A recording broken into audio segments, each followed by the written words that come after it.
Oh boy. Welcome to the Drew Hoops podcast. I'm your host. Uh and man, this is weird. This is my first well, actually this is not my first podcast. I actually already have recorded like the first take of this podcast technically on my Twitch, which I'll probably link some. I don't know if this is going on YouTube or I don't know where this is going. Um Yeah, we got some. So I guess we should just. I don't really have anything else to say, so I suppose I can just get straight into the content. Let's talk about the Damian Lillard thing. So so I guess we should start at the beginning. So Dame requested a trade from the Blazers probably about like a month ago at this point, something like that. And like traction between him and the Blazers has kind of stalled because he's made it very clear he wants to go to Miami, and Portland's made it very clear that they do not want whatever Miami is offering, or they just haven't been able to get any deals going yet. Um and we'll talk about Joe Cronin later. Why I think he's a snake, but I feel like a lot of that has to do with like Portland's management and not Miami's. But anyway, so this weekend, I think it was, the league basically issued a memo that said that if Dame and his agents like cause issues about like start shit about playing for a team that isn't Miami, which is what his agent allegedly told all 29 of or 28 other teams would happen. He the His agent, who I believe is some Archie something. I don't remember what his agent's name is, but basically him as an agent were like, hey, if you trade us anywhere else, we might not play for you. Um, which is a big deal, but that's not like unprecedented. It's literally happened this off season. James Harden's made it very clear he wants to go specifically to Miami, or sorry, not Miami, the Clippers. Not in like the same fashion, but I mean, I feel like you got to give Dame some leeway after like everything he's given Portland. Now, I think I need to be careful here because this is actually kind of like this all like ties back to like a bigger issue of like player empowerment and their compensation and like trades and whatnot.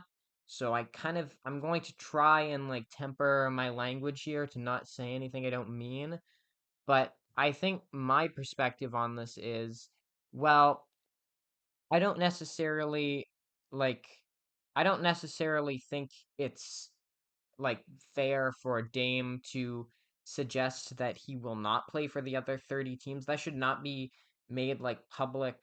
That should not be like a that should not be public. Like every player who's demanded a trade in NBA history has a list of teams that they want to go to. Dame is not unique in that. It's not super often though that we have a player who's like, yeah, I'm not gonna play for Utah if you trade us there. Well, I guess no, I guess that's all. It's normally just implied. It's not like said explicitly. If the best offer the Sixers get for James Harden was to trade him to like the Detroit Pistons, I'm sure they would gobble that up if it was the best for the franchise before the Clippers. But James Harden's not gonna play in fucking Detroit. So, like yeah, but like now that this has been made like explicitly clear, it's weird because it's kind of put this target on Damian Lillard's back that out of all the stars, you'd think he'd manage to avoid this because like I think Dame is like one of, if not the most liked superstar in the NBA, and he's put up with so much bullshit for the last 10 years or so that I really feel like like fans at least should be giving him more of a pass than they are. Now I understand why the Blazers might have a problem with this, and I understand why like the NBA might have an issue with this from like, I don't know, a business perspective, I guess. But it's not really, I mean, like, who cares? Dame has spent the last 11 years in Portland. He's worked his ass off to earn the reputation that he has. He's he's done way more than he needs to. I feel like like the Blazers owe it to him to kind of help him out here. And like I almost feel like he's doing them a favor at the same time because if you look at the packages that Portland can get, I really think the only package that beats this one is New York. And I think the best team that wants to trade for Dame is Miami. I don't think New York is in on this. So I'm not really sure what the Blazers angle is because to me I think the writing on the wall the whole time has been like in order to facilitate this trade, it's going to take three, four, maybe even five teams to get the assets right in this damn trade hypothetically. Because if you think about it, Miami is already being stretched really thin. They just lost two of their rotation players in the playoffs and they're going to have to lose Tyler Harrow and probably one or both of their young draft prospects in Nikola Jovic and Jaime Jaquez, plus all the picks they're going to have to trade. So Miami's already stretched thin. So I imagine there's going to have to be something in place to get them like more veterans. And Portland can't really provide that outside of Yusuf Nurkic. And I don't know. I don't know if I'd want to touch Yusuf Nurkic with a 10-foot pole right now. I guess like the Heat could use like he could be a great backup center for them, and that's always been kind of murky. You know, Cody Zeller and Kevin Love is not the best backup center rotation in the world, but it's like passable. But Nurkic would be an upgrade, and yeah, then you're going to need a third, fourth, fifth team. I don't know which teams those other teams. It could really be anyone. Um, I imagine they would probably accrue some of oh god, they would take on Tyler Harrow. The third team would probably take on Tyler Harrow. There would probably be some other teams to make salaries work, but the third team would definitely take Tyler Harrow because Portland's guard rotation is already like chocked full. And then the Blazers could retain all the draft stock, right? Um, so I think it's kind of silly the discourse surrounding this, like how it's so negative. Um, in of all people, Damian Lillard's direction. Like I get that it's not fair that a multi like a guy who makes like $60 million a year and signed this massive extension wants to like also like pick the team he's going to handicap with that extension. Now I get Miami wants in on this, but like it's a difficult balance to make the finances work in this trade. So Dame like not really cooperating on the team is tricky, but I mean like he endured this bullshit for 11 years. Like, I don't understand why it doesn't work the same way. And what I've been hearing this whole time, I don't really understand the validity of this, but it seems like Joe Cronin is kind of like not really like you've heard it in his comments, he said like, you know, if it takes months, it takes months or whatever he said. But like I sort of get this like idea that Joe Cronin doesn't really like has like no does not want to work in Damian Lillard's best interest at all. Which, you know, I get to a certain degree. He's like the GM of like a of a multi-billion dollar sports franchise. And I guarantee you that if that the same fans who have been beating this free Dame drum, if they get like a bad return, I guarantee you they're still gonna be mad. So it's kind of, you know, he's kind of damned if he does trade him to the Heat, and he's damned if he doesn't. But I still think it's ridiculous that he like as from what we've heard, like he's been like basically he's kind of been like unresponsive, or the Blazers management has been like unresponsive to the Heat, or like unprofessional, I guess. And I think that's a big issue. Um, and Joe Cronin, like ever since he's been the GM, I'm pretty sure they hired him. Um, whenever they made the Robert, I think he was the one who did the Robert Covington trade. And since then, I've just like always had, like since the Robert Covington Norman Powell trade for like Eric Bledsoe and like a second. I've been really low on the Blazers because they did like jack shit with the cap space they acquired from that move, and they traded away two pretty well. I guess Robert Covington is like kind of not like as impactful as he was then, but Norman Powell is still a very good rotation player in the NBA for essentially pennies on the dollar. I don't imagine Keon Johnson will amount to anything super special.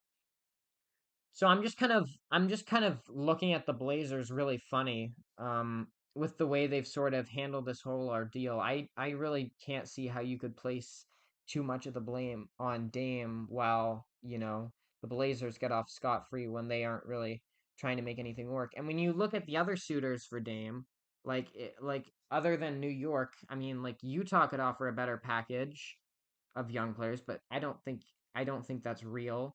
Or like Philadelphia or like the Clippers. Like there have all been these rumors of like a James Harden, Paul George, Damian Lillard swap. That's worse than the Heat package straight up. And the Heat can make a better package given a third or fourth team. Those other teams like start worse. Like at the Heat at least have like a decent package to begin with.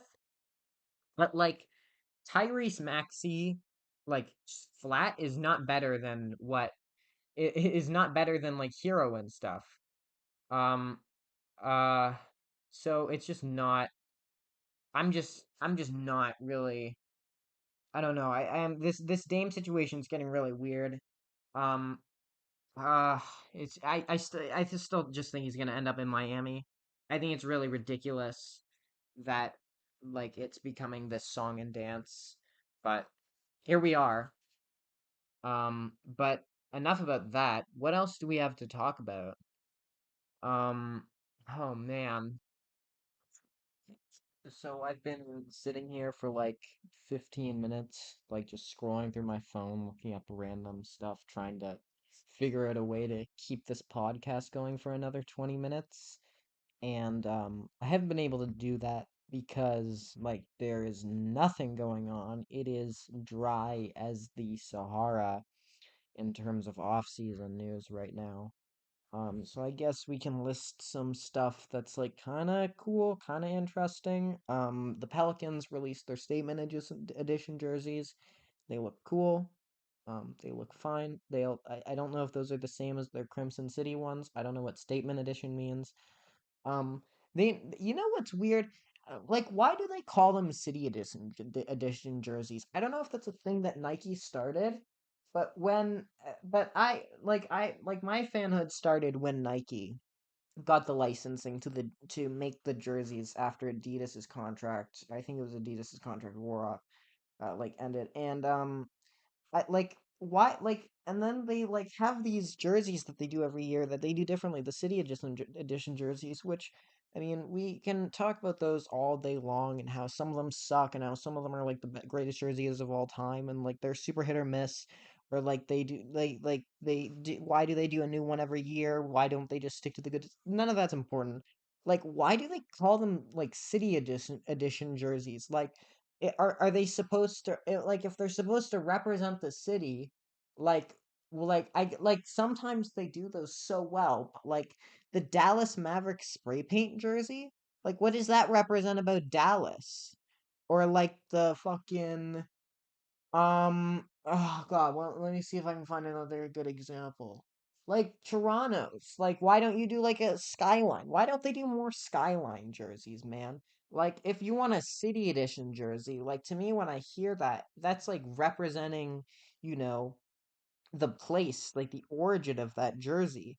Like they do that sometimes, like the Sixers City of Brotherly Love jerseys. They also did that Philadelphia. I don't know if it was like a skyline jersey, the black one they did a couple years ago. I don't know, man. That's there you go. There's my 30 seconds on City Edition jerseys. And then what, Slam Ball? That's like the new thing. That's like our off season. That's like the fun new thing. Like, oh, are they gonna bring Slam Ball to the to All Star Weekend? Oh boy. And they're not going to, not with NBA players at least, because I guarantee you, I guarantee you, not a single player who is like good enough. to be like interesting and marketable for that is going to be allowed to play. Like their team's just going to be like, no, you're going to break like your whole body doing that. You're gonna get like imagine Victor Wembanyama playing slam ball. Like he'd play like 5 minutes and then like his body would be like his legs would be like splintered. It'd be awful. Um, actually, this would be a fun game. Who would be the best slam ball player in the NBA? Because like when you think about it, right? Like you could just say like, oh well, Steph Curry like is just more efficient. He's just gonna shoot like threes the whole time. But like if we're assuming that you have to play slam ball, because I've never seen it. Have you ever seen a jump shot in slam ball? Because I don't think I have. Um, maybe that's because they have like goaltending or something. But the court, excuse me, the court they use has a 3-point line, so that's kind of a thing. But like, I think it would probably just be Aaron Gordon. He's like the perfect mixture of size and athleticism. Um, maybe like I don't know, Karl Anthony Towns would probably be pretty good.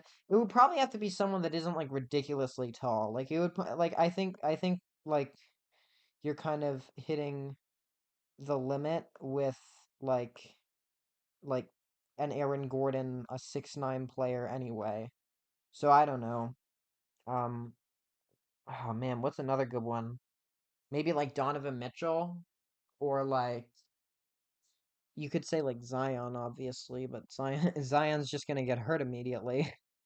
Um, yeah, man, like the Pelicans are like so frustrating because they're so good and they're so exciting. Like this team, like it's so simple. They're just fantastic and they're very fun to watch when Zion is healthy.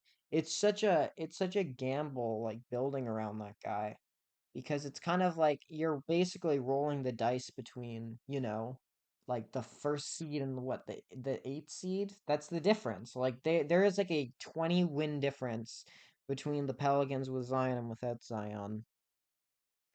I got off on a tangent there. Is there anything else I can even really talk about at all? Is there anything? I guess I can talk about what I'm gonna do with this podcast because obviously we've got another 2 months of the off season at least before even preseason, and yeah, we'll have a few moves to talk about here and there.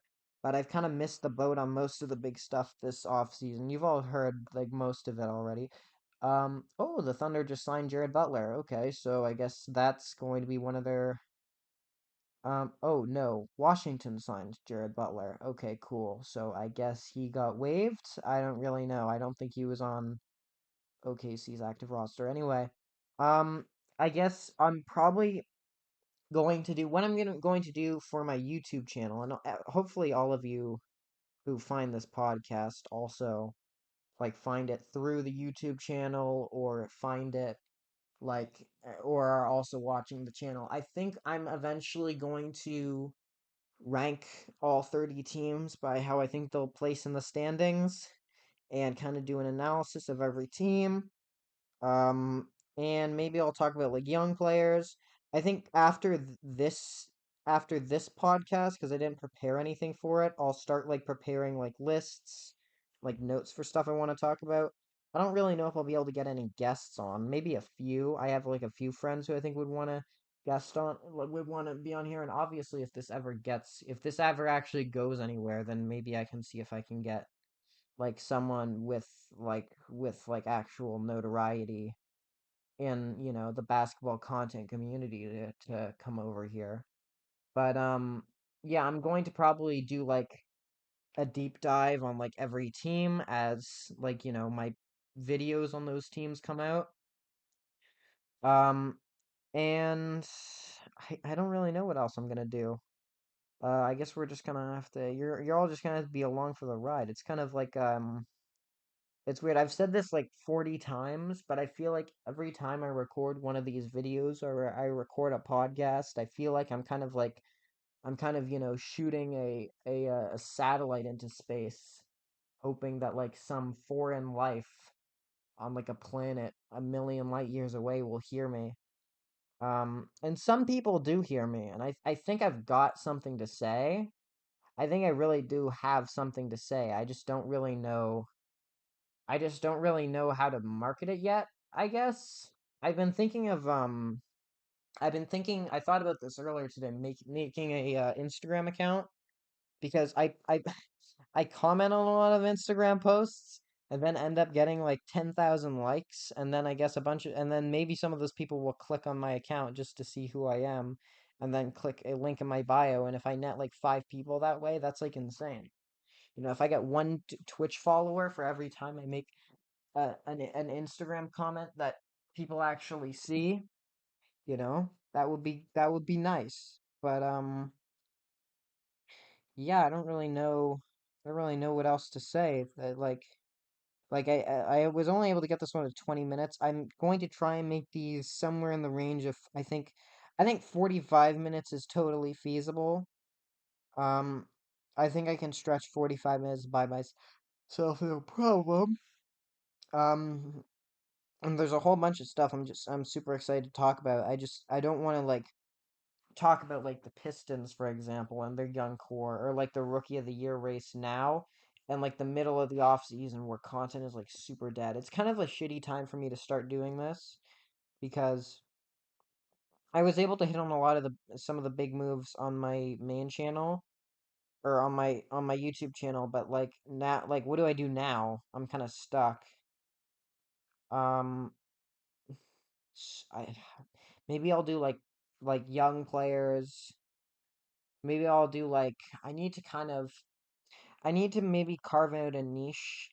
And that's another thing I have to figure out. Like, if I want to get good at this, and I think one of the important things for like building content is like you have to carve out a niche. You have to do something that'll make you stand out from the other guys. And my initial thing was going to be covering topics that I had never heard other people cover. Like my first ever video on my YouTube channel is a video about valuing second like evaluating second round picks.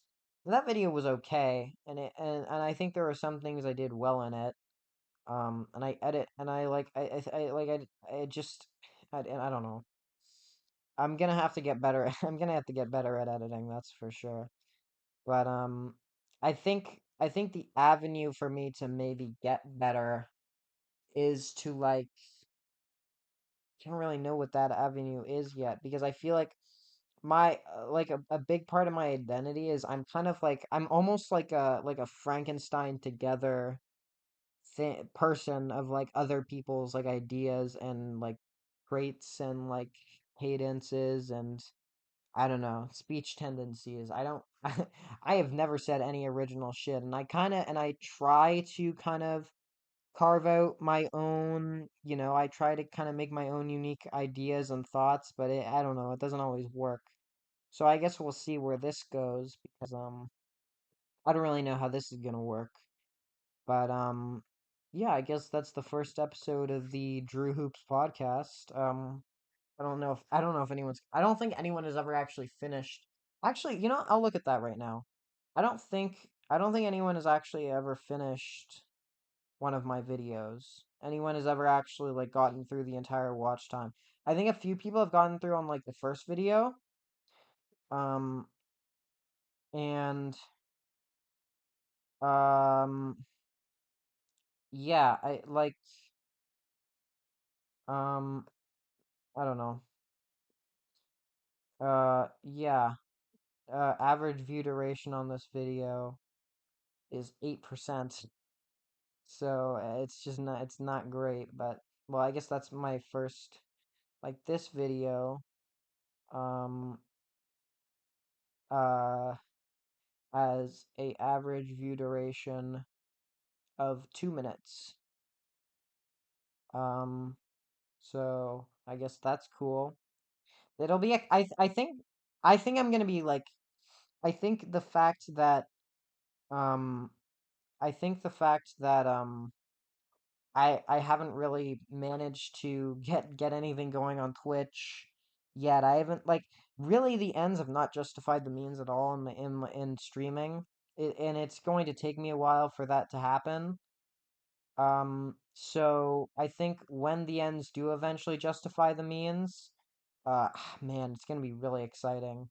It's gonna be really, really exciting. Only 9 unique viewers on the Dame on my first real video, but that's okay. It's no big deal. Was it better on the Marcus Smart video? No, it's the exact same. Okay, so there are 9 people because I have 9 subscribers too. I'm one away from double digits. Now there are 9 people who are fucking loyal to the soil. Um, anyway, I've been rambling. No one's gonna get this far. I'm just talking now. I'm just talking to increase the length. Um, So yeah, it's funny. I talked about the Damian Lillard trade for less time than I talked about like absolute nonsense in this one. So that's kind of cool. Maybe that'll be like a good podcast thing to do. Maybe I can just talk, or like share my ideas. But I think that'll have to be like a separate podcast, or we'll have to schedule it in such a way. And none of that's gonna matter until I have people who are gonna listen. But yeah, um. I guess that's it. I don't really know how to end the first episode of the podcast. Go check out the YouTube channel. Go check out my Twitch. I stream like 4 times a week, and I'll upload sometimes when there's something to talk about, when I have content to make. So, yeah, that's it.